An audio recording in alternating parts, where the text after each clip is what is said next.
gente? Tudo certo? Tudo abençoado? Tudo certo com você? Bom, Eliezer Nascimento aqui, mais uma vez, para mais uma entrevista abençoada. E você já sabe, tá chegando aqui de praxe, como todo mundo pede, se inscreve, compartilha, ativa o sininho para receber as notificações de podcasts novos, de cortes novos. E eu tenho certeza que você já sabe qual que é a nossa intenção aqui da Cristão que Investe. Com esse podcast, nós falamos que o cristão deve investir e entender as dimensões da sua vida, mas principalmente deve investir naquilo que tem peso de glória, aquilo que a eternidade realmente vai estar registrado na eternidade e que fará total sentido para a sua vida. No que, Eliezer? Vida com Deus, oração, entendimento e conhecimento da palavra. E para isso, a gente sempre traz personalidades relevantes que conseguem, dentro da igreja, levarem um conhecimento, levar um testemunho que de fato é impactante e importante para as pessoas. E por isso, hoje nós temos aqui a grata honra de receber um pastor que eu não conheço de andar junto, mas conheço de ouvir falar da boca de outras pessoas e do que Deus tem feito na igreja onde ele tem liderado, a igreja que ele tem pastoreado, e através da vida de pessoas que o conhecem há mais tempo. E a Bíblia diz que não seja a nossa própria boca que tenha o louvor a nosso respeito, mas que seja através da boca dos outros que o louvor sobre a nossa vida realmente aconteça. E no momento que a gente vê isso, a gente vê que é uma vida que está frutificando para o reino, para o Senhor, na graça e no amor do Espírito Santo. Então eu tenho a grata honra de conversar aqui com o pastor Anderson Lima, da Catch the Fire de Novo Hamburgo, gente. Fala, pastor, na benção? A benção, Eliezer. Obrigado, cara, pelo convite. Uma honra estar aqui contigo. Quando tu me escreveu, né, a primeira vez, eu digo, bora, mano, tamo junto. Amém. Né, quando tu me deu o contexto um pouquinho, né, cara, do assunto, do como tu tem lidado com o podcast. Então, para mim é uma honra, cara. Um prazer mesmo. Obrigado pelo convite. Que bom, pastor. Eu fico muito feliz em saber disso. Pastor, eu sempre gosto de começar o podcast. Aqui é uma conversa, o Espírito Santo vai direcionando, né? A gente conversamos previamente nos bastidores, mas eu sempre gosto de começar com os pastores, principalmente, porque vocês são referências, né, para a igreja onde vocês congregam e também para a comunidade, para a sociedade em geral. A pergunta que eu sempre gosto de fazer é: quem é o Anderson Lima? Isso é uma boa pergunta, né, cara? Isso é uma boa pergunta. Porque a gente... Enfim, eu não quero filosofar na resposta, mas a gente acaba pensando, atrelando sempre a identidade da gente no que a gente faz. E acho que esse é um problema, é um erro, porque o dia que a gente para de fazer, a gente teoricamente deixa de ser, e é ruim. Então, exato, a gente tem que ser alguém que não muda nunca, a nossa identidade teoricamente não muda. Então, normalmente eu respondo, cara, essa pergunta de algo que me impactou demais a minha vida, na minha identidade, porque eu sempre construí a minha identidade a partir daquilo que eu fazia. Então, eu era o que eu entregava.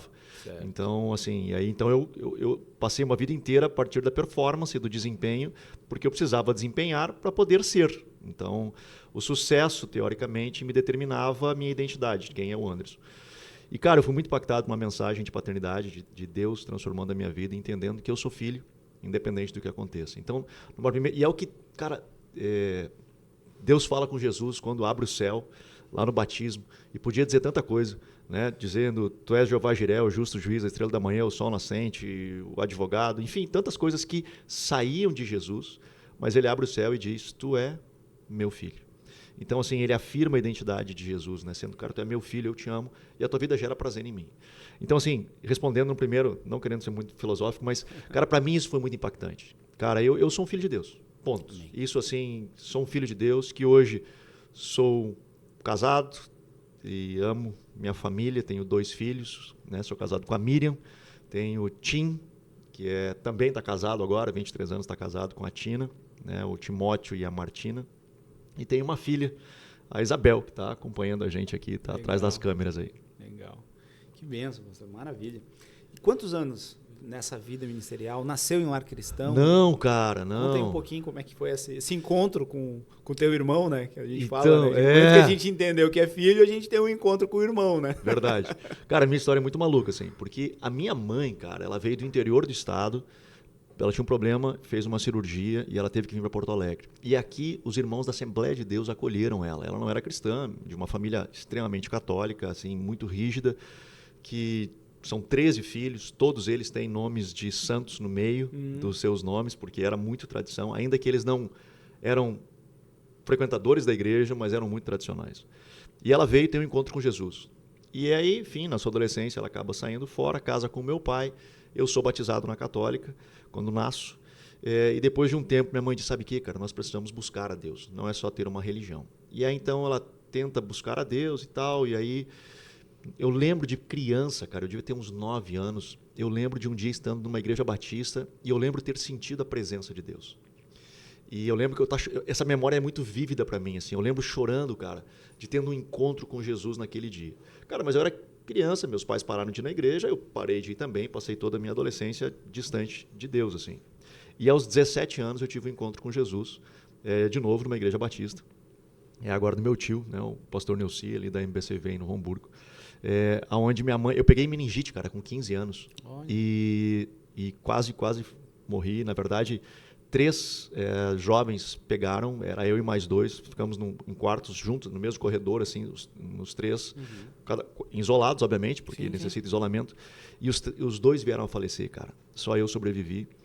E minha mãe disse, cara, tu precisa agradecer a Deus. Tu precisa ir para agradecer a Deus. E eu disse, mãe, mas eu não saco esse negócio de Deus. Para mim, esse negócio de Deus ele não faz muito sentido. Enfim, eu achava que eu estava no auge da minha sabedoria, né, com 15, 16 anos.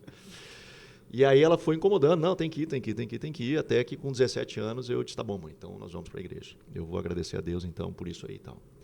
Cara, e chegando lá, assim, uma longa história fazendo curta, eu comecei a tentar entender o que estava acontecendo ali, cara. Por que as pessoas choravam? Por que levantavam a mão? Por que batiam palma? Por que tinha todo esse frenesi emocional, assim? Eu estava tentando entender esse processo todo. E aí um dia, cara, naquela época, aquela parte que eu mais odiava do culto era quando eles cumprimentavam os visitantes. Parava o culto para com o visitante, seja bem-vindo. Né? Ah, meu Deus, não, cara, não, eu só quero vir, quero ir embora, não quero conversar com ninguém e tal. E aí, naquele dia, eu não sei porquê, eu fiquei olhando um menino. Hoje ele vai lá na igreja até esse menino, está casado, tem filho. Mas ele tinha uns 5 anos na época. E ele estava sentado na primeira fileira, lá na frente. E eu no último banco, lá atrás. Porque a ideia era, eu chego, quando começou e vou embora. E eu olhei ele, cara. E saía todo mundo se cumprimentando e tal. Não sei, né, se a galera já participou de alguma reunião assim, mas era assim esse troço. Aí eu olhei ele saiu do lugar dele, estava de costas para mim, ele saiu do lugar dele, ele veio caminhando no corredor, ele veio caminhando, parou na minha frente, olhando nos meus olhos e disse, Jesus te ama. Virou as costas e voltou e sentou no lugar dele. Aí eu assim, Deus, será que é tu? Será que é tu tentando falar comigo? No próximo sábado eu fui num culto de jovens daí, porque eu ia no culto de domingo, minha mãe meio que me obrigava a ir. E aí Essa mãe ia? A mãe ela ia porque ela estava tentando trazer a família. Né? Ela estava tentando trazer de volta. Aquilo era muito vivo nela. E ela teve esse encontro no tempo que ela veio para Porto Alegre e o pessoal da adolescente Assembleia, também. Isso. Ela tinha 14 anos por aí. Ela teve esse encontro com Jesus e para ela foi significativo. Ela acabou abandonando por questões da vida. Meu pai não era cristão, aquilo tudo. E ela acabou cedendo. Mas ela disse, cara, existe uma verdade. E eu não posso seguir como que se ela não existisse. Eu preciso voltar a esse caminho. E aí ela tentando trazer a gente, né? Cara, e nesse culto de jovens, sábado à noite, dia 31 de agosto de 91, cara, eu lembro até hoje, assim. Eu estava no culto e o pastor fez o apelo para aceitar Jesus e eu fiz a seguinte oração. Disse, Deus, se esse careca aí, cara, tá falando é verdade, eu quero ter um encontro contigo, então. Se ele tá dizendo que tu existe, eu quero ter um encontro contigo. E eu fui para frente, cara, eu dobrei meu joelho e ali eu tive um encontro com Jesus. Não foi com uma pessoa, não foi com uma ideia, não foi com uma fumaça, não foi com um sentimento, cara, foi com uma pessoa. Assim, aquilo foi tão significativo para mim, eu lembro muito claro, assim, a memória é muito vívida. Eu tinha 17 anos e aquilo mudou a minha vida, tanto que eu levantei ali e o mundo era colorido, entende? É aquela coisa que é muito louca, assim. Sim. Cara, mudou a minha vida. E, cara, eu voltei para casa, depois, logo fiz 18, e eu lembro que eu estava dirigindo, às vezes eu tinha que encostar o carro, cara, porque meus olhos enchiam de lágrimas, eu não enxergava mais onde eu tinha que dirigir, eu tinha que encostar, porque aquela presença de Jesus foi muito significativa, assim. Né? E aí, cara, foi que eu fiz para Deus, tá bom, Deus, isso foi muito forte para mim. Eu nunca sonhei em ser pastor, nunca sonhei em estar no ministério, não era um desejo meu. Quando eu via os pastores pregando, eu dizia assim, cara, eu acho que eu ia gostar de fazer esse negócio aí, assim, sabe aquela coisa? Sim. Eu acho que eu ia gostar de fazer esse troço. Mas eu nunca desejei, assim, eu não corri atrás, eu não fiz. Eu fiz uma oração um dia, eu disse, Deus, eu gostaria de gastar a minha vida para que os meus amigos pudessem ter a mesma experiência que eu tive. Se eles vão querer seguir ou não, é uma decisão deles. Mas que eu consiga viver de tal forma, a ponto de gerar neles, nos meus amigos, eu estava pensando na minha galera ao meu redor. Perfeito. Gerar sede neles, para que eles tenham experiências com Deus, e aí eles decidam se eles querem seguir essa jornada ou não. Cara, e aí eu comecei a buscar Deus, cara, nesse sentido. Me dá graça e me capacita para que eu tenha condições de ministrar aos meus. Né? Aqueles que eu amo, que sempre foram meus amigos, estiveram ao meu redor. E, cara, e foi. Estou aí há 30 e tantos anos já vivendo para Ele. Amém. Respondendo a essa oração. E esses amigos? Conseguiu Cara, alcançar? muitos. Alguns até hoje eu ainda tenho no coração, 30 e poucos anos depois. Muitos deles, sim. Uma boa maioria até assim veio, cara. Mas eu tenho alguns que eu lembro, um em específico, cara, que eu disse, Senhor, esse eu gostaria. E até hoje eu ainda não consegui, eu não desisti. São 30 e poucos Amém, anos, eu ainda não amém, desisti. amém. Nós ainda temos relacionamento. Claro que hoje as nossas vidas elas seguiram Sim, outros rumos, claro. totalmente distantes. Na época, ambos éramos solteiros. Enfim, hoje somos casados, temos filhos grandes já, né, os dois. Mas temos esse carinho, essa amizade. E, enfim, quem sabe? Amém. Ainda amém. bem. Benção. E foi numa igreja batista. Uma igreja Pentecostal. batista. Da Igreja Batista Nacional, que é renovada. Certo. Né? Então, assim, ela acredita nos dons, no fluir do Espírito e tal. Amém. Então, isso foi importante para mim, né, cara? Foi muito importante nesse início de jornada, né? De Perfeito. caminhada. E uma pergunta, pastor. Você falou que a mensagem sobre paternidade é um divisor de águas na sua vida eclesiástica, vamos dizer assim, ou na sua vida de entendimento teológico, né? Que é uma mensagem realmente de forte impacto. Como que ela influenciou no pai Anderson?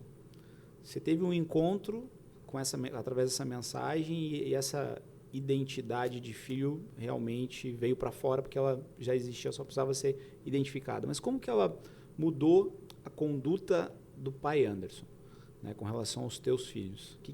Como é que foi essa dinâmica? Ou, de repente, essa é uma pergunta que seria boa para fazer para os filhos depois. Né? Pode ser, né? Talvez ver como eles diriam isso. Né? Mas é interessante saber no teu ponto de vista. Então, eu acho que ela é extremamente importante essa pergunta, assim. Eu acho que ela tem dois viés. Primeiro, como pai mesmo, né? De como é que eu fui ser pai na vida dos meus filhos. E aí, eu procurei, cara, tentar, e essa é uma das nossas responsabilidades que eu vejo como pais, como indivíduos, é representar Deus na vida dos nossos filhos. Né? Então, assim, quando eu tenho uma ministração que eu falo disso, mas quando Deus fala lá em Gênesis capítulo 1, verso 25 e 26, ali que ele diz, façamos o homem, nossa imagem e semelhança, e aí Deus, ele diz, beleza, vamos fazer. E aí a Bíblia diz assim, e fez Deus macho e fêmea. Ou seja, para Deus conseguir fazer alguém semelhante a ele precisou fazer dois seres, o homem e a mulher. Ou seja, características de Deus ele coloca no homem, características de Deus ele coloca na mulher. Por exemplo, o homem ama, a mulher também ama, mas é diferente. O pai ama o filho, a mãe também ama o filho, mas é diferente. Né? O pai, eu brinco sempre, né? O pai pega a criança, cara, é molinha ainda, a primeira coisa que ele faz, atira para cima. Né? É do pai isso. Né? E a mãe fica embaixo, onde é que vai cair essa criança? Deixa eu aparar essa criança. Porque é da característica do pai gerar destino na vida dos filhos. E a característica da mãe trazer proteção e conforto. É natural, isso flui ao natural na vida de ambos. Na natureza, né? Na natureza. Você vai ver isso, né? Sempre. E por que Deus fez isso? Que a ideia era de Adão e Eva, no ambiente de segurança e de domínio de Deus, quando eles crescem e multiplicam, os filhos de Adão e Eva se relacionando com Adão e com Eva, e experimentando características de quem Deus é, quando eles levantassem os seus olhos para se relacionar com Deus, eles teriam uma noção de quem Deus era, porque eles experimentaram isso dentro de casa. O inimigo, sabendo disso, cara, arrebentou com as famílias, e hoje nós temos famílias muito disfuncionais, e isso acaba influenciando na nossa percepção de ver Deus. Nós acabamos vendo Deus muito influenciado pela nossa história. Por exemplo, se eu perguntar para qualquer um que está nos assistindo agora, Deus é pai. Tá, mas que pai que é esse? Né? Sim. Todos nós temos uma ideia de pai pelo pai que nós tivemos ou não tivemos, mas certo. Enfim, na nossa mente nós temos, né, uma construção. Mas Deus, ele é um pai. Então, que pai é esse? Nós precisamos conseguir tirar esse óculos que nós botamos ao longo de toda uma vida e conseguir enxergar Deus na sua essência. Então, esse foi o meu grande desafio, cara, respondendo a tua pergunta, de conseguir ver, tá bom, Deus, como tu é como pai, e me ajuda a transparecer isso aos meus filhos. Certo. Que eu consiga ser esse cara, que eles olhem para mim e encontrem em mim características. Vou errar, não estava... Com certeza iria errar. Mas que eles conseguissem ver em mim alguém que representasse a Deus Pai na vida deles. Acho que isso para mim foi um grande diferencial, né, respondendo a tua pergunta. Mas o outro ponto, cara, o segundo ponto, é que ter filhos me ensinou a ser filho. Porque aquilo, eu achei que eu iria aprender a ser pai, o que acabei aprendendo. mas me impactou mais em como ser filho. Porque os meus filhos, cara, eu sou privilegiado, dou graças a Deus pelos filhos que tenho. E eles sempre foram muito apegados a gente, e eles amaram a gente muito. Então, assim, quando meu primeiro primogênito nasceu, cara, ele era muito, enfim, primeiro filho, né, cara, certo. muito conectado, cara. E eu lembro, a primeira viagem que eu fiz, ele tinha 6 meses. Eu viajei, eu tentei ficar o máximo que eu pude, enquanto ele era pequenininho, mas eu tive que viajar quando ele estava com 6 meses. Eu viajei, quando eu voltei, eu fiquei 4 dias fora, eu voltei direto para ver ele estava na igreja, estava no culto, eu voltei no horário do culto, e eu fui para a igreja, cara, eu queria ver ele. Quando eu pego ele, ele me olha assim, ele era pequenininho, 6 meses, ele bate no meu rosto assim, tipo assim, tu voltou, né? Onde é que tu estava ao longo desses 4 dias, assim? Então, esse amor, cara, pelo pai, me ensinou muito, de Amém. amar a Deus, de ser filho, né? Amém. De Deus. Então, assim, foi uma experiência, a paternidade para mim foi uma experiência muito legal, cara, nos 2 aspectos. Certo. E com o seu pai? Cara, eu também, cara, sou um cara privilegiado, mano. Eu amo meu velho pra caramba. Pra caramba. Meu pai não era cristão e ele sempre se preocupou muito com a gente, assim. Tanto que quando nós éramos adolescentes, ele levava a gente no CTG, porque ele dizia assim, cara, o CTG é um ambiente, pelo menos, que eu sei que é seguro, que não vai ter droga, não vai ter não sei o quê. É decente. É decente, vai ter decência e tal. Eu quero esse ambiente. E ele, cara, ele fazia de tudo pra gente viver esse ambiente. Mas, cara, eu era menino, tinha 16, 17 anos, já saía com a galera. Cara, eu saía de noite e voltava às vezes 3, 4 da manhã. E eu chegava, cara, não foi nenhuma nem duas, que eu chegava de madrugada em casa no inverno e meu pai estava enrolado num cobertor na frente de casa, olhando na rua, esperando da onde eu viria. Eu não falava, porque não tinha celular naquela época, cara, para te mandar, não vou chegar nada, cara. Ele estava lá parado, me esperando. Então esse é o pai que eu tive, cara. Quando eu fui casar, ele deitava de manhã, ele me acordava deitado comigo para dizer, cara, eu quero passar o tempo que eu posso passar contigo ao longo dessa última semana. E não era um cristão, ele se converteu depois, cara. Certo. Né? Mas ele sempre foi um cara assim que amou muito os filhos. Então, eu tenho uma referência de paternidade muito legal assim. Eu acho que me ajudou a ser pai, tendo o pai que eu tive, né? Que benção, tenho, né? Que benção. Que não faleceu, tá aí ainda. Que bom. Oitentinha esse ano, mas tá aí. Oitentinha, olha aí. Filho único? Não, somos 2 irmãos, eu e mais um. Perfeito. E essa relação de irmãos, é tranquilo? É que nem filho pródigo e o... Cara, nós tivemos muito problema de soco na cara, de chute, de Normal, faca, de a tudo. Faca não tive. Não, Meu irmão, de a gente tudo. teve muita coisa, faca não Nossa, mano, de tudo, de tudo. Teve um dia que peguei uma carta de uma namorada dele, nós, gurizadinha, e saí correndo, fechei uma porta, cara, que nós tínhamos de vidro, aqueles vidro canelado, assim, e fiquei lendo a carta do outro lado. E ele me enxergava do lado de cá, que eu tava lendo a carta que Sim. Cara, o bicho deu um soco naquele vidro, arrebentou aquele vidro, voou Saiu pedaço de dedo, tudo. E era nesse nível, assim.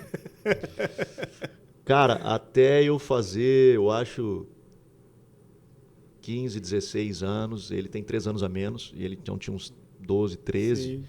Cara, a gente virou... Tivemos que trocar de quarto, mas dormimos no mesmo quarto. Minha mãe separou os quartos, tinha uma sala lá que a gente quase não usava. Ela, vou transformar num quarto essa sala, vai enfiar um para lá, o outro para cá. Não queremos mais vocês juntos, não aguento mais vocês brigando. E aí botou um para cada quarto. Aí o que a gente fazia? Arrastava o colchão para dormir junto. Olha aí. E, cara, viramos os melhores amigos. E isso é até hoje. Ele é o meu braço direito lá na igreja, caminha comigo. Benção. Então, assim, a gente tem essa parceria até hoje. Que legal. Que bom. História de irmãos, né? É isso, cara. É isso. História de irmãos, né? Que bom, que bom. Tem a família que une, vai ter. Isso é legal. E é um aprendizado gostoso, né? Muito. Então, quantos... Você falou 33 anos de ministério? Mais que ou aceitou menos. Jesus? 91. Né? Que aceitou Jesus 33 anos. E na vida, você falou, cara, não era intenção ser pastor. Imaginei que eu seria... isso é legal fazer o que esse cara está falando, né? Falar do amor de Deus e tal. Traçou isso como objetivo para falar para os amigos. E aí, antes de se tornar pastor, qual foi o que te movia a nível de objetivo de profissional, sonhos? Como que era essa busca? Cara, eu venho de uma família de empresários. Meu irmão é empresário até hoje. Ele é um dos pastores lá da igreja, mas eu brinco assim, que eu faço bico às vezes no mercado de trabalho e sou pastor. Ele é empresário e faz bico de pastor, né? Não é bem assim, é brincadeira, mas é por aí. E minha família, cara, ela tinha 2 empresas na época, quando a gente se converteu. E a ideia da minha mãe era que nós assumíssemos as empresas e seguíssemos, porque elas assim, cara, eu quero que vocês sejam cristãos, que sejam prósperos e que mantenham missionários, que sustentem a igreja, que... Cara, a visão tá top, tá muito legal, perfeito. Mas não era o que Deus tinha para mim, pelo menos, cara. Não era o que ele tinha projetado para mim. Certo. E eu comecei a entrar em luta com isso, cara, porque eu ia orar, eu ia buscar e eu sentia de Deus, cara, que cada vez mais era o ministério. E nisso passa pelo meu pastor na época, que era meu tio, o pastor Neuci. Cara, que ele acreditou em mim. E ele me botou, por exemplo, para pregar num domingo à noite, eu tinha 18 anos de idade. Logo No início, novo convertido. No início, cara. Eu tinha 1 ano e pouco de conversão, eu estava pregando já nos cultos de domingo à noite. E Deus veio, Deus respaldou aquela mensagem, foi um negócio muito legal, assim. E aí, cara, começou a se abrir essas portas nesse sentido, assim. E então, naturalmente, as coisas foram acontecendo, sem fazer força nem nada, elas foram acontecendo. Ainda trabalhando nas empresas, trabalhava meio turno numa empresa e meio turno na outra empresa. Certo. Quais segmentos? Era uma loja de ferragem que nós tínhamos e vestuário em couro, uma indústria de vestuário em couro. Legal. Então eu trabalhava nas duas. E cara, foi até que um dia Deus disse, deu, agora chega, eu te quero de tempo integral. Que idade tinha? Eu já era casado, cara, eu casei com 22, eu devia de ter uns 24. 24, talvez 24, porque o 25 eu já estava... 24 certo. Eu tinha. E uma pergunta, é o que eu acho interessante, assim, até para os jovens, né? Como que foi para sua esposa, né? Já que essa chama já ardia, já começou no ministério com 18 anos e tal, tendo oportunidades, como que era para sua esposa? Ela também entendia esse chamado, né? Porque na verdade não existe, eu pelo menos não acredito que existe o chamado da mulher e o chamado do homem. Existe um único chamado para o casal. Não faz sentido, né? Se os dois vão se tornar um, cada um tem um chamado. Como que ela entendia isso, assim? Como que ela já estava disponível, disposta, incentivava ou teve um medo, um receio? Porque eu acho até que a nossa geração, a gente tem uma idade semelhante, ainda tínhamos esse incentivo, mas a geração que veio depois já não teve tanto incentivo com relação ao ministério, né? E sim às profissões. Mas como que foi para ela essa... Cara, boa pergunta também. Quando nós namorávamos ainda, eu lembro de um papo que eu tive com ela, eu disse assim, Miriam, o nome dela, né? Eu digo, Miriam, assim, eu não sei se eu vou conseguir te prometer filhos, eu te dar filhos, porque eu não sei como é que vai ser lá na frente, mas com certeza eu posso te prometer um negócio, que eu vou gastar a minha vida inteira para gerar filhos ao Senhor, para ver pessoas sendo salvas e sendo alcançadas. Legal. E ela disse assim, tô dentro. Nós tô dentro. E ela foi, cara, sempre, tô dentro, sempre, todos os desafios. Eu digo que a minha família são os meus heróis, porque a gente fez, eu estava com 39 anos quando a gente iniciou a CTF, e, cara, a gente abriu mão de tudo para começar do zero. Quando eu achava, lá no início da minha juventude, que eu estaria estável com 40 anos financeiramente, a gente constrói aquela coisa, né? Vai estar tudo bem, vou estar estável, tudo top. Cara, comecei do zero e ela, tô dentro. Então, assim, ela pegou muito junto, cara, sempre. E quando eu comecei de tempo integral, lá atrás, com 24 anos, eu não tinha garantia de salário nenhum, cara. Nada. E ela disse, não, bora lá, vamos lá. É que foi uma experiência muito louca, cara. Então não foi um negócio assim que eu tirei da minha cabeça, tipo, cara, eu amanheci e eu vou... Não foi. Foi uma construção que eu lutei também dentro de mim para entender se eu estava compreendendo. Claro. Por meses, até que culminou, cara. Porque eu também, como é que eu vou dizer pro meu pai e pra minha mãe que eu vou abandonar tudo que eles construíram aqui? Que se exploda, mano. Vocês que se virem com esse troço aí, eu não quero saber desse negócio. Claro que não seria assim, mas na cabeça deles, né? E, cara, olha que loucura. Eu estava num evento em Minas Gerais, em Belo Horizonte, num retiro para pastores, e aí estava eu e minha esposa, e outras pessoas, enfim, e o cara que estava ministrando, ele fazia assim, ele tinha uma ministração, de manhã eram 2 pregações, ele fazia uma pregação, um intervalo de 15 minutos, mais uma pregação. E ele estava pregando na primeira parte, era um hotel fazenda, era muito legal. Dave Robson, o nome dele, faleceu há uns 3, 4 anos atrás. Tem um vídeo dele levantando um paralítico, né? Sensacional, cara sensacional. Muito usado. Amava demais aqueles eventos. E, cara, eu tava lá e Deus falando comigo. Eu nem lembro que ele tava pregando, cara, mas Deus falando comigo. Cara, eu te quero de tempo integral, te quero de tempo integral, te quero de tempo integral. Tanto que deu intervalo, eu peguei um café e fui pro meio do mato, cara, lá, era um hotel fazenda, fui pro mato, digo, Senhor, deixa eu entender o que está acontecendo. Porque, cara, como é que tudo isso, como é que eu vou contar para minha esposa, como é que eu vou contar para os meus pais, enfim, todo aquele negócio. Eu volto dos 15 minutos para a ministração, ele pega o microfone, começa a pregar, ele para. Ele aponta na minha direção e diz assim, tu que está pensando se é ou não é de Deus, de começar de tempo integral, quero te dizer, é de Deus. E voltou a pregar. E aí eu digo, cara, agora eu não consigo fugir disso aqui, entendeu? Eu não vou conseguir sair desse negócio. Conversei com a minha esposa, ela estava junto no negócio. Sim, sim. Né? Bora. E aí, estamos aí, cara. Estamos nesse negócio. Já. Não, isso lá atrás. Isso foi em 99. No 24. Né? Em 99. E como, normalmente, assim, pastor, pelo que eu noto, né? Aí é uma coisa de movimentos pastorais que eu acompanho, mas não estou por dentro, né? Mas pelo que eu noto, normalmente vai, mas continua no mesmo ministério, né? Vai, abre uma outra igreja em outra cidade, né? Planta uma igreja em outra cidade e tal.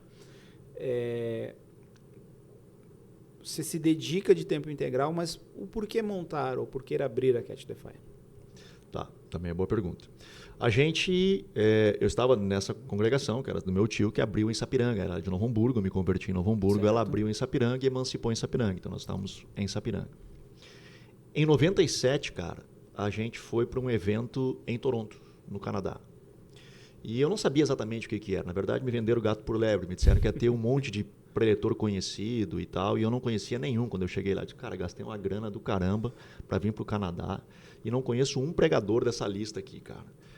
Só que lá, cara, eu descobri um negócio. Que estava acontecendo um avivamento, que eu não tinha ideia do que tinha acontecido. Que começou em 94. Eu não sei o quanto a galera conhece um pouquinho do avivamento de Toronto, da história, né? Chamada Bênção de Toronto. Certo. Mas, basicamente, ela começou em 94, com um cara chamado Randy Clark, né? O Randy Clark, que é o americano, vem para o Brasil seguido, certo. Que ele foi convidado para fazer 4 noites de avivamento. Então, assim, a ideia era, eles estavam com sede, o pastor da Catch the Fire na época, o John Arnott, que, enfim, agora está jubilado, mas ele sempre foi muito faminto por Deus, muito desejoso pela presença de Deus. Então ele estava orando por 1 ano, cara, clamando, jejuando e orando nas manhãs, entregando as manhãs ao Senhor, dizendo, Senhor, eu te quero, eu quero a tua presença. E quando ele ouve que o Randy Clark estava vivendo essa atmosfera, ele disse, cara, vem ministrar aqui 4 noites. E, cara, e aí trouxe ele, dia 20 de janeiro de 94, era uma quinta noite, frio pra caramba no Canadá, e ele prega naquela noite. Cara, e Deus vem de uma maneira poderosa, assim, no final do culto. Eu não estava lá, mas eles contam que, assim, tipo, a pregação foi normal, não teve nada de estranho, chamou para fazer o apelo, a galera veio para frente, vamos orar, fecharam os olhos e, cara, bum, é como se tivesse largado uma dinamite, assim, explodiu em avivamento, foi uma coisa muito louca, e a presença de Deus muito forte. Na sexta, a mesma coisa, no sábado já tinha gente da Alemanha, que alguém na quinta-feira participou, disse, cara, tu tem que vir, o cara pegou um voo na sexta, chegou no sábado. No domingo, a igreja lotada, os bombeiros já queriam interditar, porque tinha gente saindo pelo ladrão. Aí eles olharam assim, cara, o que tu acha de nós fazer na segunda-feira esse culto, cara, de novo? Porque, cara, tá diferente. Deus, né, vamos ver se Deus continua vindo e se as pessoas continuam vindo. Fizeram na segunda-feira, Deus veio e as pessoas vieram. Fizeram na terça, mesma coisa na quarta. Resumindo, eles fizeram cultos ininterruptos, cara, sem parar por 12 anos. Mais de 4 milhões de pessoas, cara, passou... Uau. Por essa igreja, foram impactados por aquilo que Deus derramou lá na Catch the Fire em Toronto. E aí eu fui 3 anos depois, cara, em 97, sem saber o que estava acontecendo. Né? Não conhecia ninguém, e essa é uma marca legal da igreja, porque a única estrela lá era Jesus, então eles não estavam preocupados em trazer um pregador, uma banda, não sei. Cara, nós estamos aqui por ele, é Jesus, é a pessoa de Jesus. E, cara, era muito louco, assim. E aí eu fui muito impactado. Jesus me pegou de uma maneira tal, que quando a gente voltou, nós chegamos numa terça, o culto era na quinta, eu fui pregar, cara, aconteceu a mesma coisa. A gente chamei a pessoal para frente, fechei o meu olho, como eu sempre fazia, numa estrutura batista, né, de uma igreja organizada. E quando eu abro o olho, cara, o que aconteceu aqui, velho? Entendeu? Tá todo mundo no chão, uma coisa maluca. E a nossa igreja virou de pernas pro ar, assim. E aí nós montamos uma parceria com essa igreja em Toronto, né, a Catch the Fire. E aí, enfim, a história também é longa, mas respondendo a pergunta por que de implantar a CTF, em 2008, Toronto chega para a gente e diz, cara, nós gostaríamos de implantar uma escola de ministérios aí no Brasil. Certo. E gostaríamos que o Anderson e a Miriam fossem os diretores dessa escola. E aí, então, nós implantamos uma escola da Catch the Fire no Brasil. Continuava sendo pastor nessa igreja lá em Sapiranga, né, que havia emancipado dessa igreja em Novo Hamburgo, que já estava em parceria com a igreja em Toronto. E tu era eu era o vice-presidente. O vice-presidente eu era o vice-presidente. Eu era vice-presidente em Novo Hamburgo no início, e depois, quando fui a Sapiranga, fiquei de vice-presidente de Sapiranga também. Perfeito. Que era também minha tia. É a máfia italiana de igrejas aí. Mas ela era pastora em Sapiranga, que depois ficou chamado Ministério Internacional da Colheita, hoje é Igreja Colheita. Certo. E aí, cara, ficamos lá e aí implantamos a Catch the Fire, escola Catch the Fire, em Sapiranga. Então, assim, como diretores eu respondia para Toronto, mas como pastor da igreja, como vice-presidente, eu respondia para a pastora Vânia, que era minha tia e tal, era pastora da igreja.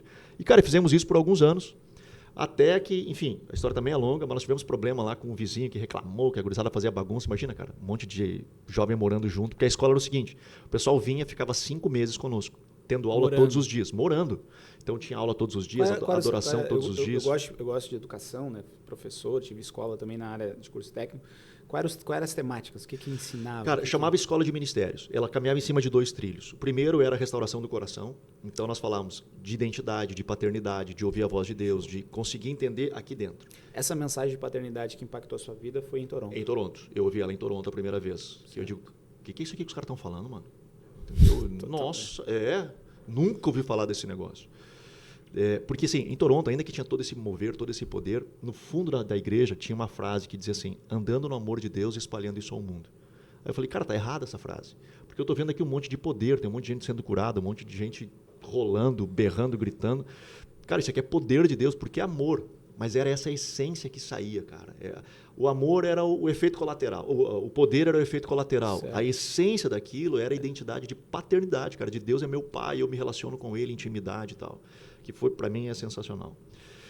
Enfim, cara, e aí começamos a implantar essa escola lá com o coração e o ministerial, o agir de Deus, o poder de Deus fluindo. Então, assim, a gente botava a galera para fazer evangelismo na rua com sinais e maravilhas, orar pelo enfermo, profético, com tudo, assim, de ver a coisa acontecer. Então, a gente falava de fé, de cura, de libertação, enfim, um monte de coisa. Durante 4 meses. E 1 mês era uma viagem missionária, que a galera ia para algum canto e, enfim, tacava pau no capeta e via acontecer, voltava, última semana de aula e ia embora. E cada 5 meses trocava a turma, né? Vinha a galera. Cara, nós tivemos alunos da Alemanha, da Austrália, da Inglaterra, Argentina, Uruguai, Chile, Equador, Estados Unidos, Canadá, certo. México. E, cara, foi muito mais. E do Brasil, de vários lugares do Brasil, sim, obviamente. Era muito legal, eu amava demais, cara. E em 2012, nós tivemos um problema lá com o vizinho, reclamou, não sei o quê, de barulho e tal. Tivemos que ir diante do juiz. Enfim, não deu nada. O juiz disse, cara, eu morei em colégio interno, é assim mesmo, a gurizada faz bagunça. Mas o cara incomodava, entendeu? O cara era aquele cara assim que ligava. Quando a gurizada gritava muito na administração, ele era um policial, então ele ficava muito tempo em casa, né? Ele trabalhava... Sim, 36. Ficava muito tempo em casa. Certo. Então, aí ele me ligava. Em vez de pegar plantão, ficava plantão do lado. Isso, né? E era no centro da cidade. E aí, no dia que a gente foi pro juiz, cara, eu tava orando, cara, vindo a Porto Alegre, né? Eu estava aqui em Porto Alegre, e eu tava vindo a Porto Alegre e orando a Deus, Senhor, me dá uma solução para isso. A ideia não é incomodar os vizinhos, a ideia é ser bênção para todo mundo, entende? Eu entendo que a gurizada, às vezes eu também não ia querer morar do lado da gurizada fazendo Sim. bagunça, nem eu ia querer. Então, me dá uma solução. E aí Deus falou comigo, implanta uma igreja com os alunos, dê a eles a experiência de implantarem uma igreja. E aí eu digo, será, cara? Porque aí eu iria para um outro canto e dando essa experiência. E aí aquilo, cara, falou muito forte comigo. E aí, enfim, não deu nada com o juiz, passou tudo e tal, e eu fui falar com a minha pastora, dizendo, cara, acho que eu ouvi de Deus alguma coisa nesse sentido. E aí, tô a fim de encarar. E ela disse, vamos ver e tal. Passou uns 15 dias, ela, vai. É de Deus, vai. E aí fomos, cara. Então, assim, nasceu a Catch the Fire porque a escola de ministérios... Incomodou um vizinho. Que era a Catch the Fire. Certo. Né? Ela implanta uma igreja. Então, assim, o nascedouro era a Catch the Fire. Né? Então, assim, a gente acabou conectando com a Catch the Fire e vivendo hoje Catch the Fire. E se porventura você está se questionando o que é Catch the Fire, o pessoal fica assim, por que gato de fogo? Né? Não é gato de fogo, é catch de agarrar, de pegar o fogo. Justamente por todo aquele avivamento que aconteceu lá em Toronto. Certo. Mas até uma questão interessante, né? É difícil a gente ter... Hoje a gente tem o movimento church, né? Então, popularizou um pouco. Church aqui, church ali, church lá. Mas é difícil você ter uma igreja com um nome totalmente americanizado, né? Totalmente americano. É difícil, mas é que era muito feio, né? Imagina assim, igreja pega o fogo. Agarre o fogo. Não ia dar, era muito feio. Não tinha como fazer a tradução. Não tinha. Então, e tradução livre também não dava. Não dava, né? cara. Aí o que a gente fez? Vivendo fogo. CTF. Então é a CTF, pronto. Então eu vou na onde? Na CTF. Aí fica mais fácil. Fica mais fácil. Fica e agora a gente está tendo esse movimento. Acho que de repente, por causa de você, a gente está tendo esse movimento, né? Por quê? Tem a CTF em Novo Hamburgo, tem a LGF aqui em Porto Alegre, que é uma igreja que cresceu muito também nos últimos 3 anos ali. Hoje já abriram Alvorada, então estou com um movimento aí de mais de 2.000 pessoas em Porto Alegre. Alvorada não visitei ainda, não tenho uma ideia. E abriu a LGF, não, a ICEF, que abriu agora também. Agora estão tudo no... Só no acróstico. Exato. Então, mas é benção. Mas é interessante, né? Porque 11 anos atrás e tal, e aí o pessoal... Bom, gera... O importante é o que vai encontrar, eu sempre digo isso, né? Independente do nome, o importante é o que vai encontrar.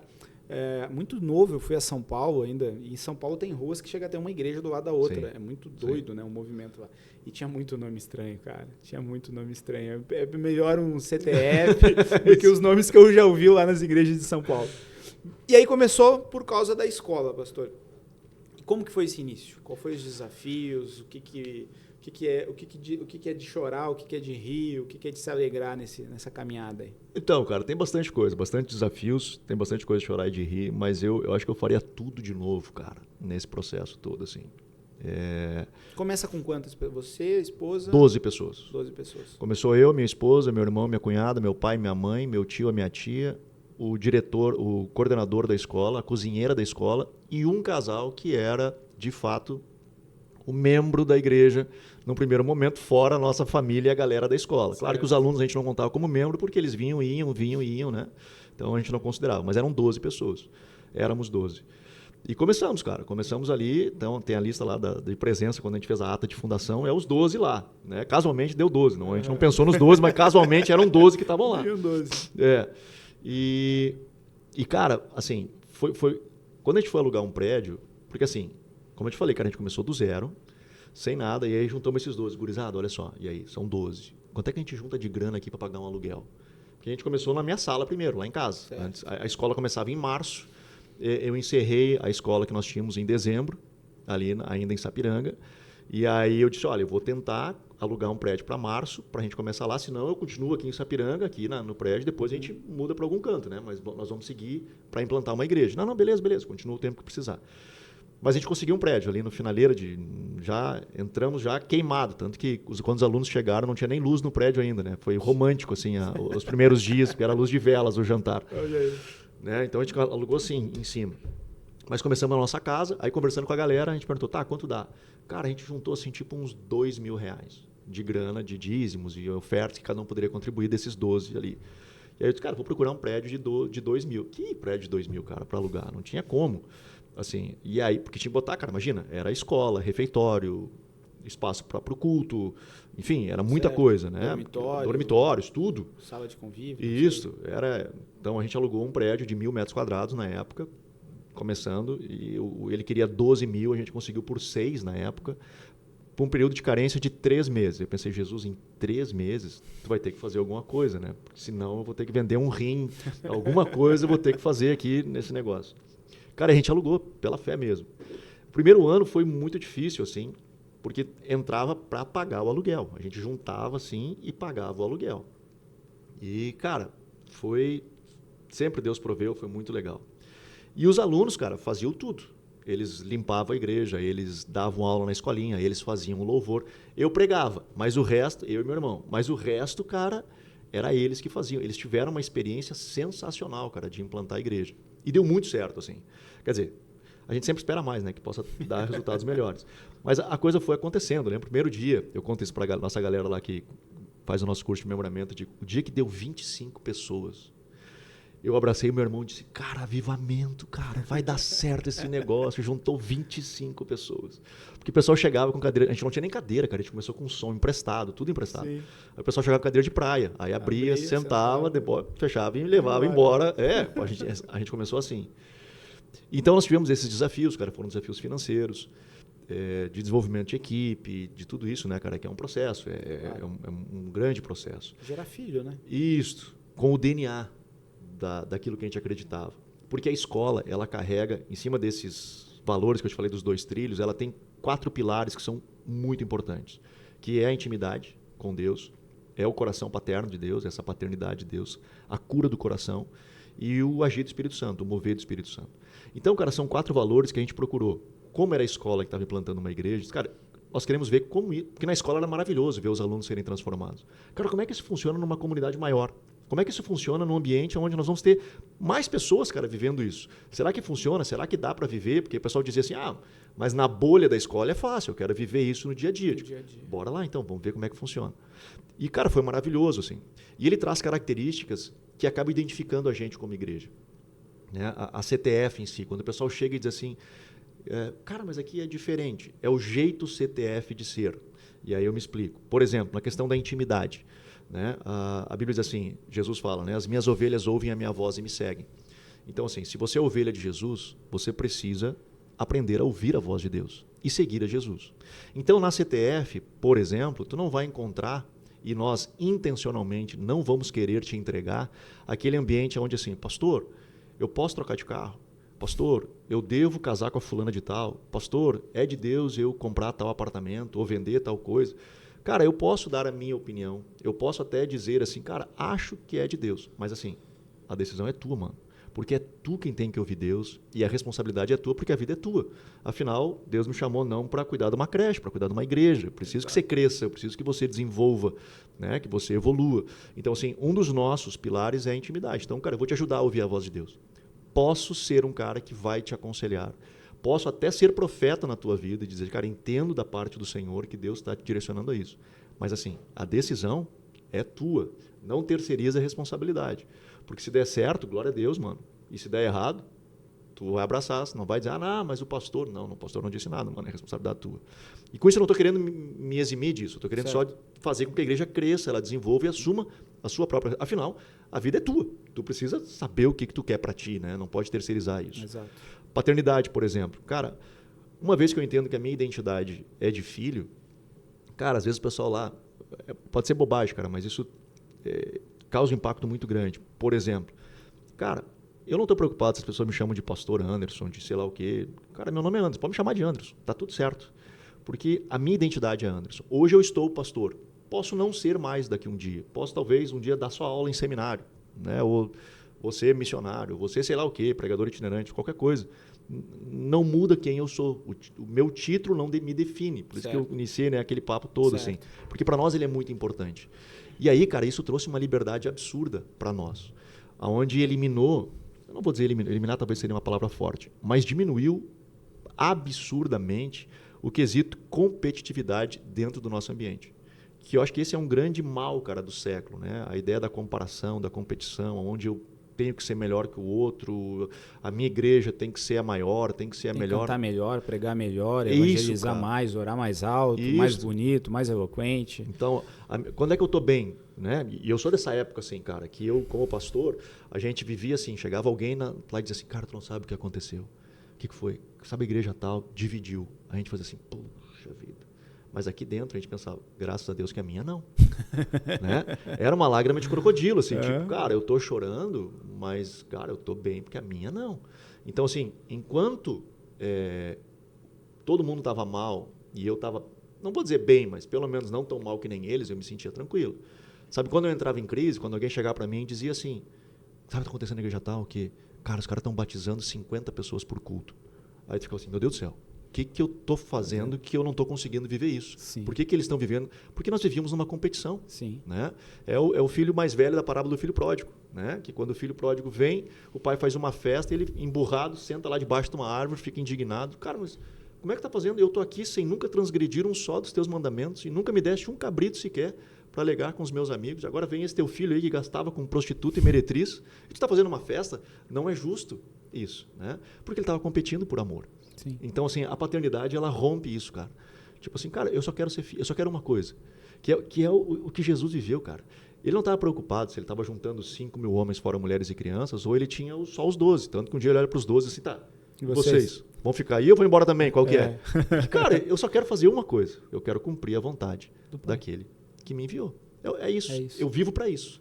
Eu quero só chegar no final da vida, olhar para trás e diz, combati o bom combate, completei a carreira e guardei a fé. Então, cara, a paternidade, ela tira da gente esse peso da competição, sabe? Essa coisa de, cara, eu preciso. Não, isso não quer dizer que a gente vai ficar agora só de boa. Não é isso. Não. Porque existe uma vontade do Pai. Claro. Então eu preciso corresponder. Então, se Deus me chamou para ser pastor de 100 mil pessoas, cara, eu tenho que correr, porque eu estou longe disso ainda. Né? Mas se Ele me chamou para ser só de 100 pessoas, tá top, cara. Eu quero ter paz e ser feliz com aquilo que Deus me chamou, mas quero fazer isso com uma excelência total e me entregar para isso com toda a minha vida, cara.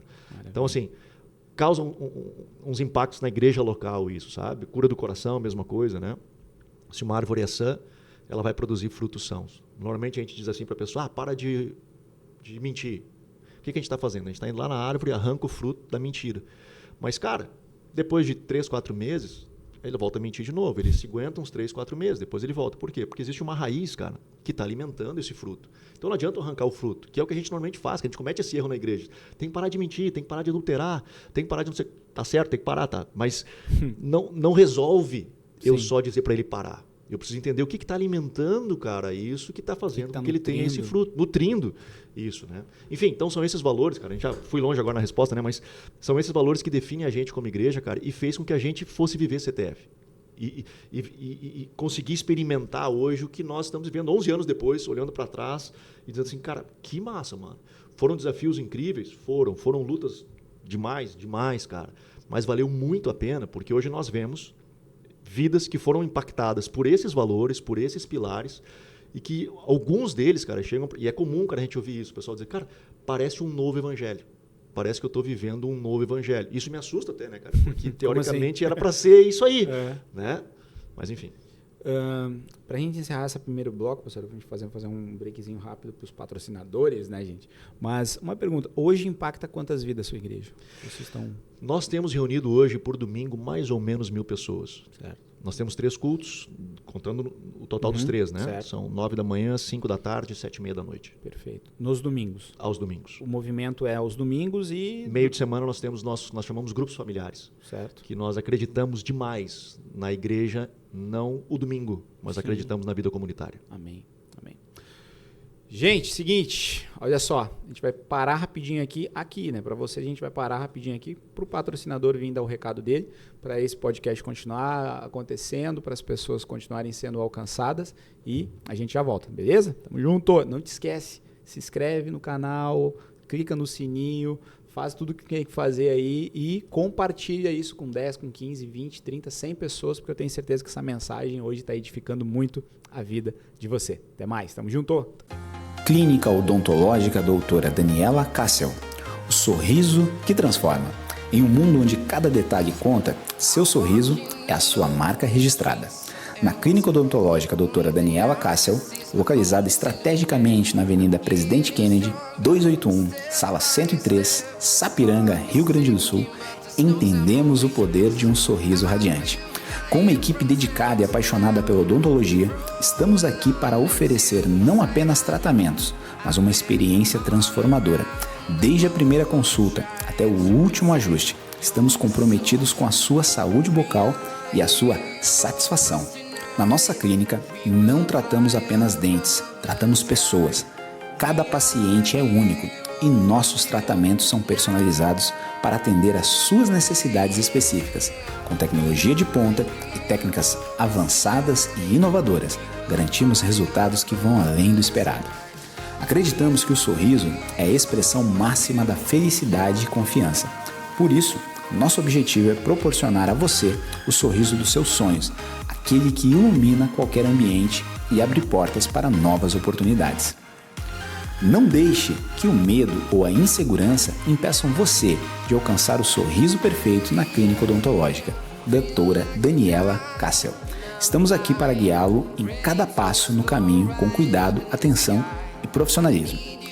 E além disso, estamos oferecendo uma avaliação totalmente gratuita para você que está ouvindo o podcast da Cristão que Investe.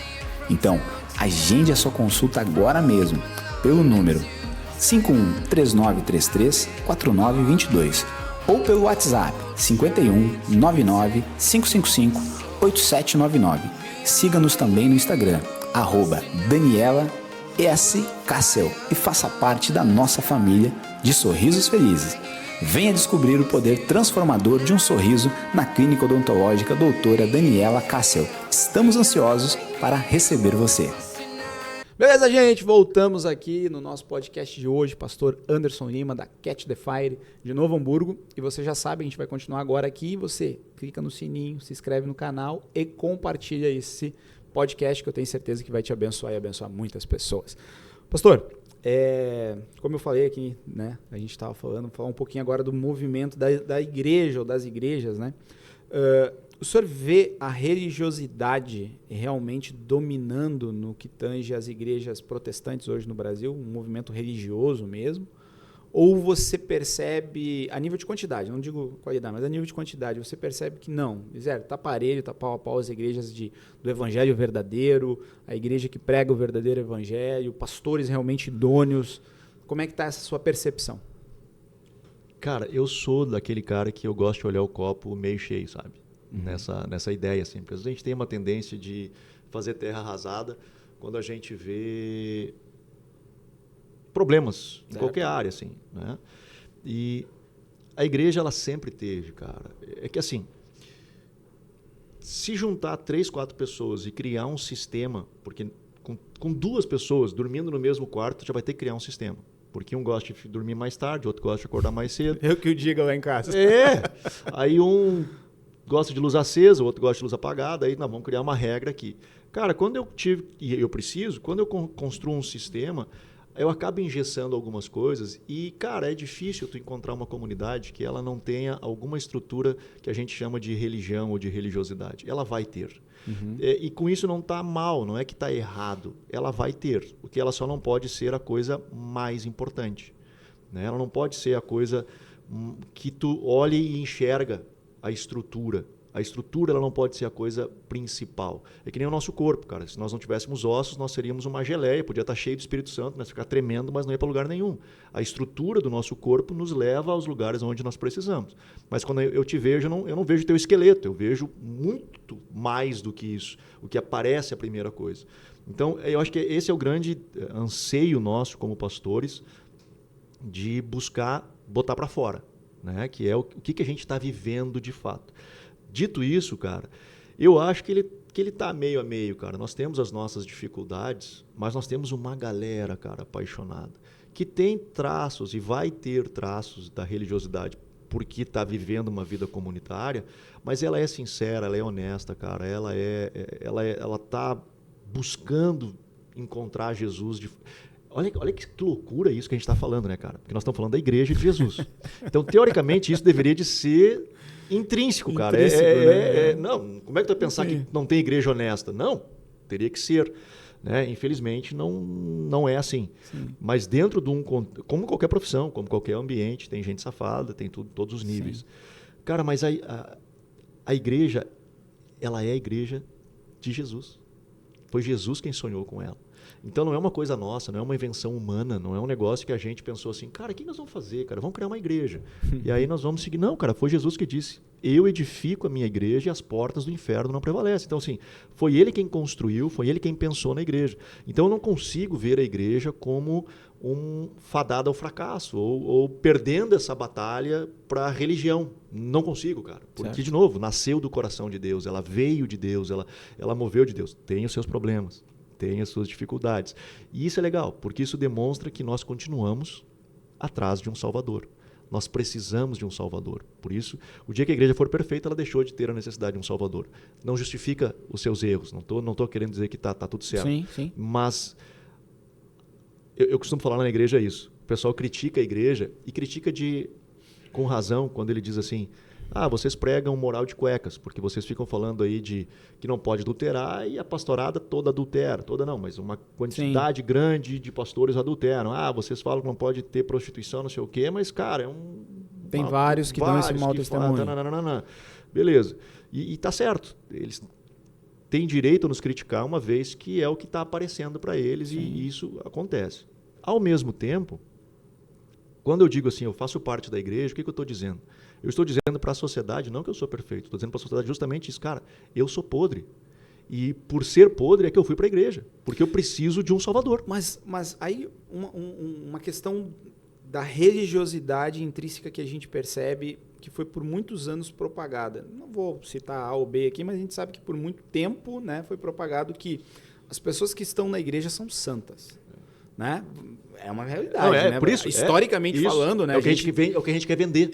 Não, mas é o que foi vendido, né? É o que foi. Vamos lá, a Igreja Católica, os santos. E eu, cara, é muito doido isso, mas eu conheço católicos que dão um show de testemunho muito evangélico. Assim. Eu tive essa oportunidade de conhecer homens piedosos, mulheres piedosas, com fervor, com desejo pelo Senhor. Né? E cheios do Espírito Santo, cara. Cheios de Deus, de uma forma, como você mesmo comentou, muito carismática, com obras, com ações, com vida de fé, com vida de oração, que eu fiquei envergonhado quando eu tive essa oportunidade de conhecer de um católico, assim, não pode. Por quê? Porque o que se vendia era aquela vida muito mais de aparência, do que de essência, né? Mas existe, porque é muito grande também, né? A Igreja Católica realmente ela é muito grande no Brasil, continua sendo. Então tem esse movimento. Pena que não aparece, pena que não é destacado, embora a gente tenha visto um movimento interessante com relação a isso.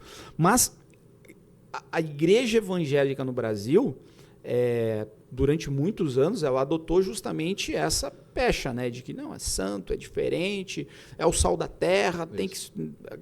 E trouxe uma carga, né? É aí que eu digo, né, que a religiosidade trouxe uma carga para pessoas que não estavam ainda capacitadas de carregar.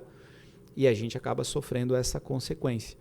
O senhor nota que isso diminuiu ou continua na mesma toada? Cara, como é que é? Isso eu acho que continua na mesma pegada, cara. Isso eu acho que continua na mesma pegada, infelizmente. Né? Porque, por exemplo, a gente dá as mãos, a gente tem dificuldade de andar junto na igreja até hoje, mas já melhorou pra caramba. Mas a gente dá as mãos para brigar na rua contra ideologia de gênero, contra aborto e tal, e faz passeata e tudo, mas a gente não faz passeata contra o divórcio, a gente não faz passeata contra o adultério, a gente não faz passeata que são pecados igual. Contra a mentira. Contra a mentira, entende? Não sai na rua para isso, porque agora aperta o nosso calo. Então, cara, nós estamos com um problema. É um problema nosso, a gente tem que olhar para dentro da gente, né? Então, eu vejo, cara, eu acho que para isso existe uma luz no fim do túnel, assim, porque eu vejo uma galera sincera nesse processo, realmente abrindo, cara, o peito, assim, indo de peito aberto mesmo, para dizer, não, cara, nós temos os nossos problemas. Nós temos os nossos problemas, nós temos as nossas dificuldades, não estou negando isso. A despeito das nossas dificuldades, nós encontramos um Salvador. E esse cara que, assim como tem nos ajudado nas nossas mazelas, ainda não chegamos onde nós queremos chegar. Mas ele tem transformado a minha vida, ele pode transformar a tua. Eu acho que essa abordagem, cara, ela tem sido mais honesta hoje. Certo. E ela tem alcançado, cara, uma galera aí. Amém. A paternidade gera isso, né? Gera essa identidade de filho pródigo, né? Leitura perfeita, é isso. A paternidade gera isso. Encontrar um Deus Pai. Dentro desse movimento, pastor, de denunciantes né, dessa bolha religiosa digital que a gente tem hoje, muita gente denunciando, muita gente falando, né? Como que... E o senhor, a gente falou, né? Mas eu ia falar isso aqui. E o senhor, esses tempos, foi referenciado, né, de forma positiva por um desses denunciantes, que é o Tiago Alicerce. Como que o senhor vê esse movimento, né? Dele e dos demais, não sei quantos o senhor conhece, eu não conheço muito, né? A gente acompanha ali, não sou de estar seguindo muito, mas eu vejo que é interessante os apontamentos. E como que o senhor vê isso? Eu acho também uma excelente pergunta. Cara, é um movimento que hoje está com a rede social, ela deu voz, né? O que é muito legal. E um problema também, né? Porque ela dá voz para todo mundo, então ela tem alguns que são, para dizer, no mínimo idiotas, assim, né? Alguns posicionamentos, mas é um pouco complicado, assim. Então, Vocês são amigos? Somos amigos. Tá. Falando do Thiago, nós somos amigos. Eu conheço o Thiago ainda quando ele, né, ele fala contra o neopentecostalismo, eu sou amigo dele quando ele estava no processo ainda. Ele era pastor dentro da igreja. Acompanhei o processo dele. Forma das igrejas neopentecostais? Das neopentecostais. Acompanhei o processo dele de ser convidado a sair, né? Como tudo aconteceu. Então, eu estive perto dele, assim, nesse processo todo. E vi o quanto ele sofreu, o quanto ele padeceu, e o quanto o coração dele continua ainda amando a igreja. Porque, cara, é muito... Depois de tudo que tu passa, de tu querer chutar o balde, cara, não quero mais saber de igreja. Não é o caso dele. Né? Não é o caso do Tiago, não posso dizer dos demais, mas não é o caso do Tiago. Ele é um cara que ama a igreja e busca que a igreja seja solidificada e incentiva que as pessoas participem da igreja. Então, assim, respondendo objetivamente a tua pergunta, cara, eu acho muito válido,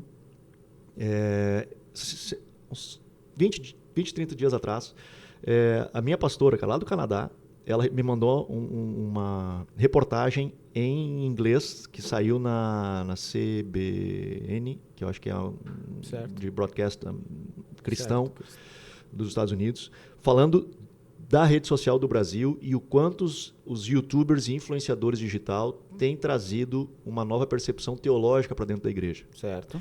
E aí eles dizendo assim, a reportagem trazia o lado positivo e negativo, no sentido de que hoje não basta só o pastor dizer alguma coisa lá no púlpito, que antigamente era, né? Tu dizer qualquer coisa, aquilo era lei, ninguém questionava. Okay. Hoje não mais. E aí ela cita alguns grandes pastores brasileiros, dizendo, cara, hoje não adianta eu falar, porque hoje o fulano lá da rede social falou, o membro da minha igreja acaba ouvindo mais ele do que eu. E, cara, isso é bom e ruim. Porque por que ele não está me ouvindo? O que eu estou falando que talvez não está sendo... Não está sendo coerente. Com o que ele está ouvindo lá fora. Correto. E o que ele está ouvindo é saudável? E se o que ele está ouvindo não é saudável, o quanto eu de saudável estou ensinando ele a ponto dele parar para ouvir alguém daquele jeito? Talvez eu também estou errando nesse processo como pastor da minha igreja local. Perfeito. E aí eu respondi para minha pastora dizendo o seguinte, é bom o movimento. Eu acho que ele é bom, porque hoje nós temos gente muito boa influenciando. Né? Eles citaram nessa reportagem o Bibotalk, né? O Bibo, citaram o Douglas Gonçalves, do Dizoscope, né? Citaram vários desses movimentos, youtubers, né? que estão ali, ou seja, do Instagram. Eu gosto, cara, desse movimento. Ele não me incomoda. Eu te confesso que ele não me incomoda. Às vezes, me incomoda pelo fato deles serem de mídia social, a forma como eles se posicionam e a forma como eles abordam determinadas coisas, porque às vezes, e eu falava contigo em off antes, eu converso com o Thiago isso também, às vezes a forma, eles, cara, mas é que se eu falar de outro jeito não engaja, eu preciso ter um posicionamento para poder engajar, né? Ainda que ele não acredita naquilo, né? Ele, por exemplo, dá um exemplo, pegar o Thiago está assistindo, tu vai... Mas ele, um dia, comendo um churrasco lá em casa, e ele diz, cara, semana que vem, era antes do Halloween, semana que vem eu vou num programa de debates lá em São Paulo e vou defender o Halloween, que cristão pode participar do Halloween. Eu digo, tu tá maluco? Daí ele disse, não, eu vou defender e vou fazer... Só que daí ele faz toda uma construção ao redor, que ele não está querendo dizer que, cara, tá tudo certo, não tem nada. Não é isso, só que... A mensagem que ele larga é essa, todo mundo diz, como assim, cara? Tá maluco, não sei o quê? Vai engajar, vai lá. Aí lá ele vai fazer uma volta enorme para dizer que não é bem assim, que é uma festa da colheita, que não sei o quê, que papapá. Mas a abordagem, às vezes, ela zoa, né? Daí eu disse, cara, isso não vai dar legal isso aí, cara, isso vai dar um problema do caramba, isso aí. Deixa eu não ficar tranquilo, vai dar tudo certo. E no fim, ficou de boa, assim, eu assisti depois do debate, ficou tranquilo. Mas é disso, assim, eu acho que às vezes a forma que a galera aborda, pela questão do engajamento, ela pode ser um pouco cruel e às vezes até desvirtuar um pouco da mensagem, né? Porque, eu acho que eu consigo responder melhor a tua pergunta agora. Nós temos uma galera apontando o errado e é importante apontar o errado, mas nós precisamos mais uma galera apontando o certo. Né? Nós precisamos de uma galera apontando certo. Porque quando nós tivermos a galera apontando certo como referência, eu consigo ter modelo. Porque hoje eu já tenho bastante gente dizendo, cara, isso aqui não é bom. Então, já entendi que isso aqui não é bom. Tá, mas então o que é bom? Como é que faz ser bom? Como é que a gente vive o bom? Então a gente precisa mais, cara, de galera com essa pegada, sabe? Ó, tem essa referência, isso aqui realmente é bom. É interessante falar, né, essa questão. E eu lembro que ainda jovem, aprendendo teologia... Eu não lembro qual era o curso que eu estava fazendo, mas eu lembro que era um curso de igreja em que o professor falou assim, vocês sabiam que o FBI, no treinamento contra fraude de nota falsa, eles não ficam vendo todos os tipos de falsidade que existe? eles se especializam em identificar o que é verdadeiro. Né? Eles procuram se entender tudo do que é verdadeiro. Né? Porque no momento que já está tão habituado com o que é verdadeiro, tu encostou no falso. Não, isso aqui é falso. Porque já está habituado com o verdadeiro. E eu lembro que quem nos ensinou isso, o pastor que falou isso, o professor, ele disse, assim deve ser o cristão com relação à palavra. Assim deve ser o cristão com relação às coisas de Deus. Tu tem que estar tão habituado, tem que te dedicar tanto ao que é verdadeiro, que quando tu detectar o que é falso, né, tu vai perceber. Agora entra uma coisa que tu comentaste no começo, que antigamente um pastor falava era lei, né? Mesmo dentro do conhecimento limitado que ele pudesse ter. E isso infuego, né? O professor falou, o pessoal está apontando o errado e não está apontando o que é bom, né? Mostra o que é ruim, não mostra o que é bom. Mas, quando mostra o que é bom, também o que é bom é só dele. Então, mas é ruim. Quando eu mostro o que é bom e o que é bom é só dele, é ruim. Pois então, mas o pessoal não percebe isso, né? Essa é uma reflexão, acho que o nosso espectador não faz. Cara, se o cara tá apontando algo que é ruim, mas o que é bom também é dele, isso é ruim. Porque as pessoas não fazem essa reflexão. Se ele é dono do bom, é ruim, né? É ruim. Ele aponta o que é ruim e às vezes usa até psicologia reversa, né? Não venha para cá porque aqui é assim, assado e tal, mas ele gera o engajamento da psicologia reversa. Como é que o senhor vê, surgiu essa como é que o senhor vê o uso desses gatilhos, né, psicológicos, esses gatilhos de persuasão, de neurolinguística, que é bom por um lado, mas que a gente acaba vendo isso muito forte no meio de lideranças cristãs, né, ou de expoentes, né, de referência no meio digital, usando esses recursos. Cara, mas eu acho que eles sempre existiram. Não, sempre existiram. Mas e sempre foi usado pela igreja. Eu acho que os pregadores lá atrás, pensando do reteté, do final não sei da onde, que ninguém conhece nada, lá no bairro do fundo, a gente carregava muito disso, cara. Hoje a neurociência explica, hoje os gatilhos, enfim, perfeito, tudo a gente consegue, existe hoje cientificamente, a gente consegue detectar isso, PNL, tu identifica perfeito, isso a partir da ciência, mas isso a gente já usava antes, cara. Já existia, ok. Já existia e a gente usava. Certo. Não só existia, a gente usava muito, sem se dar conta que a gente usava. Perfeito. Não tinha intencionalidade, sem então. A intencionalidade de usar. E aí, esse é o ponto. E aí não tinha persuasão. Isso. A persuasão não tinha persuasão, vamos dizer assim. Não tinha intencionalidade má. Também não é má, né? Só porque eu uso a persuasão que não é má, não é, mas tu tinha uma frase que tu montava, o jeito que tu fazia, tom de voz, por exemplo, perfeito, na oratória, eu vou passar por você e Deus vai te tocar e você vai cair. Acabei de induzir ele a fazer uma ação. Sugestão, né? Eu já dei uma sugestão para ele, emocional, o cérebro dele já vai estar ouvindo aquilo. Cara, só que isso acontece... Sim, antes de Cristo ainda, né? Entendeu? Platão já falava sobre... A gente não tinha noção disso, mas hoje a gente começou a entender esse processo todo. Isso já acontecia. Então, assim, eu tenho problema quando eu vou usar isso num sentido de alcançar algo para o meu benefício. Vamos ver se eu consigo colocar assim. Perfeito. Eu acho que isso é ruim. Quando eu vou... Eu acho que tudo que a gente faz, a gente tem que ser o mais puro possível em relação ao reino de Deus. Certo. Então, se eu for usar PNL, ou se eu for usar, quando eu falo PNL, alguns recursos da PNL, como gatilhos, por exemplo, é um recurso da PNL, né, de programação neurolinguística. De um gatilho para gerar nele uma expectativa de algo e ele vai ter um encontro com Cristo, eu não tenho problema de usá-la. Perfeito. O problema é quando usa isso que a pessoa se torna uma dependência da minha opinião. Isso, aí eu começo a fazê-la orbitar ao redor de mim e não de Cristo e do Evangelho. Que é o que acontece na maioria dos casos hoje. Então, né? Vamos lá, os bambambãs do YouTuber aí, do YouTube, do Instagram, eles não... mas tu não tá lá para ver. Tá, ok. Então, por que só aponta o ruim e só ele é o bonzão e não tem erro? É ruim. Né? Isso acho que podemos dizer que, cara, começa a identificar por aí. Começa a analisar esse comportamento. Se só fica orbitando na volta dele, só ele tem a verdade e tudo mais, desconfie.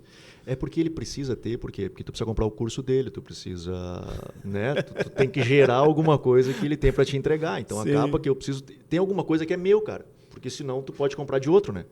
Então eu preciso gerar alguma coisa que é meu. E aí, então, tu só vai conseguir comigo. Eu tenho a verdade. E é complicado, hein? É louco, é louco. É detalhe, isso louco. dá um embate interessante, né? Porque eu acredito que a gente tem que levar essa reflexão. Porque eu não vejo ninguém falando sobre isso.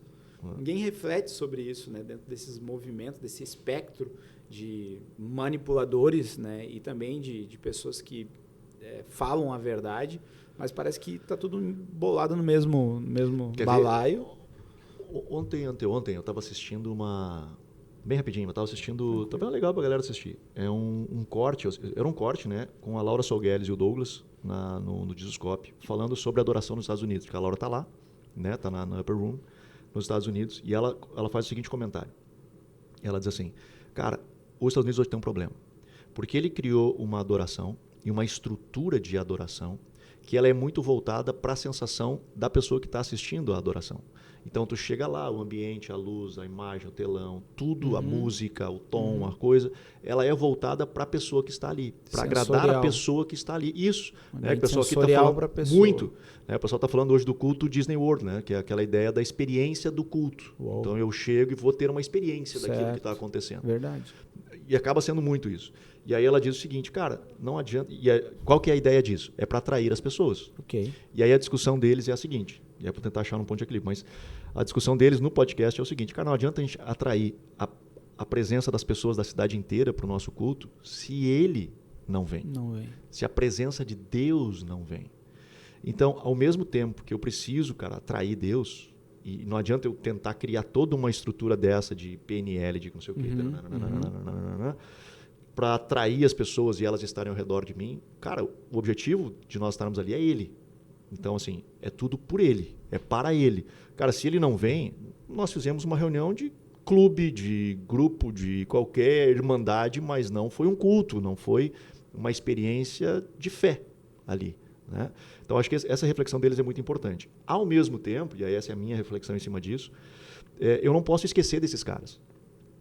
Paulo diz, cara, eu oro muito em línguas, mas eu não oro na igreja, a não ser que haja interpretação. Por quê? Porque vai ter uma galera ali que vai estar ali e que se eu não comunicar com eles também não faz sentido eu ficar só na vertical e orando em línguas. Eu preciso entender que também tem pessoas.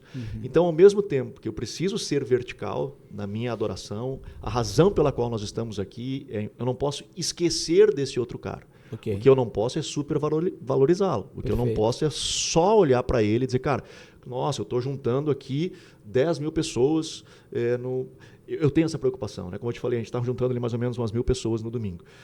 Cara, é um tamanho de igreja mais ou menos. Nesse processo, cara, eu me preocupo muito.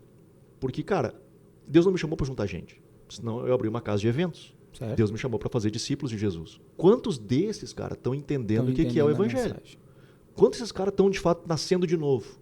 Ou eles estão tendo uma experiência legal, tipo, cara, que paz que eu senti nessa igreja. Né? Nossa.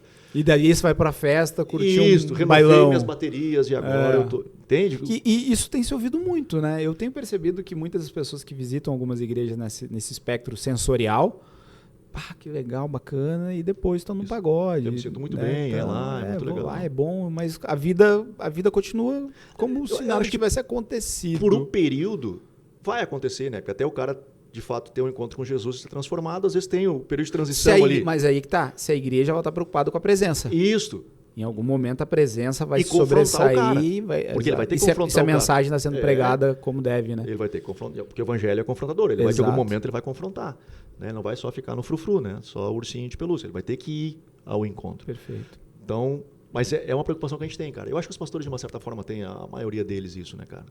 Mas as pessoas... Não sei, talvez não, sei lá. Mas será que tem? Mas o problema é que hoje as pessoas elas vão para a igreja, cara, com essa abordagem. Elas já vão para a igreja assim, né? Tipo, pensando desse jeito. E aí tu tem que mudar, né? Pastor, pegando essa linha, já numa ideia instrutiva para os espectadores, 3 características da igreja em que a presença dele realmente é o mais importante, na sua opinião. 3 ou mais? Pois essa é uma boa pergunta também, cara. Cara, é muito difícil de responder assim, porque ele se move de muitas formas. Ele se move... Às vezes, é que a gente tem a tendência de achar Que vai ser só de um jeito sempre. Sempre na tempestade. Ok. Sempre quando ele chega vai ter raio, vai ter... Ou não. Abre terra e, sabe, aquele tremelico, gente rolando, gritando. E, cara, às vezes é só na nuvem, às vezes é no vento, às vezes é na brisa. Perfeito. Né? Às vezes é na paz. Beleza, é difícil apontar o que vai acontecer como característica da presença dele, mas quais são as referências do que já aconteceu, na sua opinião? Zé, tal coisa já aconteceu e ele estava na casa. Cara, eu gosto muito, e talvez pra mim, cara, mais do que duas coisas eu apontaria. Como pra mim, talvez o ponto forte de Deus na casa. É quando tu pega um cara que era totalmente da pá virada, mano. Aquele maluco assim, totalmente descrente, sei lá. E esse maluco tem um encontro com Jesus. E ele sai dali dizendo assim, cara, aconteceu um negócio muito doido. Para mim esse é um maior milagre, é maior do que ressuscitar morto, é maior do que crescer braço, é um negócio muito doido. Então para mim essa é a manifestação da presença. No culto. Só que às vezes tu não vê, tu tem que conversar com o cara para ter essa experiência, né? Com essa noção. Mas o que eu curto, cara, e para mim é top demais, é quando, sei lá, no meio de uma adoração ou de algum momento, quando ele vem, cara, que tu não consegue fazer outra coisa a não ser buscar ele. Só. Amém. Que tu te prostra, que tu chora, que tu levanta a mão. Em algum culto tu já ficou sem pregar porque a presença era muito forte? Cara, já. Gostaria de ter tido mais experiência, mas eu tive várias já, cara.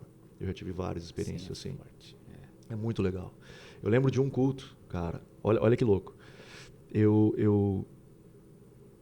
Logo que nós implantamos a CTF, a gente começou... Cara, como eu te falei, não tinha grana, não tinha nada. Então eu continuava viajando, porque me ajudava de alguma forma também a me manter. Uhum. E, enfim, mas eu voltava pro domingo para pregar, cara, porque era a minha igreja local, eu precisava estar na minha igreja local. E, cara, foi um domingo onde eu preguei muito, para te ter uma noção, o domingo à noite seria minha 10ª pregação naquele final de semana. Uau. Então, assim, eu fiz vários... No final de semana, de sexta o dia inteiro, sábado o dia inteiro, domingo até o meio-dia, peguei e voltei para pregar à noite ali. Então, assim, eu estava muito cansado, eu estava podre de cansado e eu estava emocionalmente desgastado. Assim, eu estava vindo numa sequência de viagens e tudo, eu estava muito cansado. Onde eu disse, sinceramente, eu disse para Deus, Deus, não aguento mais. Cansei, não consigo mais. É assim, eu amo isso, ou amava pelo menos fazer isso, mas eu cheguei no meu limite. Eu fui a um ponto onde não consigo mais. Então, assim, hoje vai ser minha última pregação. Eu vou juntar a força que eu tenho. E, cara, nós tínhamos 3 anos de CTF. Nós vamos juntar toda a força que eu tenho. Eu vou dar o meu melhor, como eu sempre fiz, ao longo de todo o meu ministério. E vai ser minha última pregação. O cara estava chorando na minha sala, no meu gabinete. Eu peguei minhas coisas, o culto já estava rolando. Peguei, cara, e fui. Chegou a hora de pregar, eu comecei a pregar e eu não conseguia pregar, cara. E eu não conseguia pregar. Parei a pregação, chamei a banda de volta, vamos adorar. E começamos a adorar, cara. E ele veio de uma maneira que eu terminei aquele culto babando, chorando, dizendo, Senhor, eu nasci para isso. Eu não consigo fazer outra coisa sem ser isso. Eu te quero pro resto da minha vida. Que essas coisas, cara, malucas, assim, quando ele vem, cara, ele muda a tua história, assim, cara, aquela coisa muito louca, né? Então eu digo, não, cara, é isso, quero viver fazendo isso o resto da minha vida. Que benção, pastor, que benção, que maravilha. Gente, eu acho que terminar desse jeito acho que é a melhor forma, né? Dizendo sobre ele, falando sobre o Senhor, dizendo que precisamos dele em todo momento, a todo tempo. Esse bate-papo, pastor, foi bom demais, a gente nem viu o tempo passar. Muito bom, muito bom. Espero receber mais vezes para a gente continuar esse assunto, que eu acho que é muito relevante, assim. E como que faz para... Quais são as redes sociais, como é que as questões? Vai falando, o pessoal depois da edição vai colocando aqui para falar com o pessoal com a Cat the Fire. Cara, obrigado pelo convite, obrigado aí por convidar a estar aí, obrigado pela sua audiência, né, por estar com paciência aí, nos escutando, né, mas... Enfim, bom, a minha rede social particular é Anderson Lima _Brasil, então você vai me encontrar no Instagram. É mais no Instagram mesmo, né? O Facebook a gente quase não acessa mais, mas vai estar lá no Instagram. E da CTF, @CTF Novo Hamburgo. Tá? CTF Novo Hamburgo. Então você vai encontrar a gente nas redes sociais também, YouTube e Instagram. CTF só tem uma no Brasil? Nós somos... são 14 igrejas no Brasil. 14 igrejas no Brasil.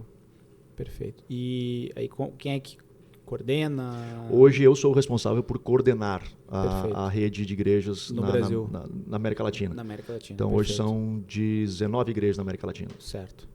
Maravilha, bacana. E capitais no Rio Grande do Sul? Nós temos a maioria no Rio Grande do Sul, né? Nós temos a Rio Grande, Pelotas, Butiá, Restinga Seca, Portão, Lindolfo Collor.